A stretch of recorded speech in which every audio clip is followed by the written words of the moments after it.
घरातली एकुलती एक लेक आणि मुलगा आहे सिद्धू. त्यानंतर काय जावई कसा हवाय तुम्हाला? काय विचार केलाय तुम्ही का ती ठरवेल तो? बाबांना कसा हवाय म्हणजे ती ठरवेल तोच, हां पण तिनं सांगितल्यानंतरच आम्ही निर्णय घेणार. हो म्हणजे मी म्हणाले पप्पा हा मुलगा तर तुम्ही हो म्हणणार लगेच? नाही, चेक करणार. तू बातम्या देतेस लक्षात ठेव. चेक करणार. नंतर बोलू नकोस मला. मी आपला त्यांचे उगेच पण वडील पॉझिटिव्ह असतात ना आपल्या मुलीबद्दल, म्हणजे त्यांचं असं असतं की नाही सगळं पर्टिक्युलरच पाहिजे तसे काही. आणि ऑब्व्हियसली सर तुम्ही शिक्षक आहात, शिस्तीचे शिक्षक, जसं ती म्हणाली. काय क्रायटेरिया सेट केलाय का कशा प्रकारचा मुलगा आपल्या लेकीच्या आयुष्यात आला पाहिजे? जसं आम्ही तिला फ्रीडम दिलं तसं त्यानंही फ्रीडम दिलं पाहिजे. नाही तर इकडे जाऊ नको तिकडे जाऊ नको. आणि क्षेत्रच असं आहे की प्रत्येक ठिकाणी जावं लागणार आहे.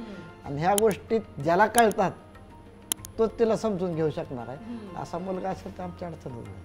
किती साधे बघ बरं आमचं घर.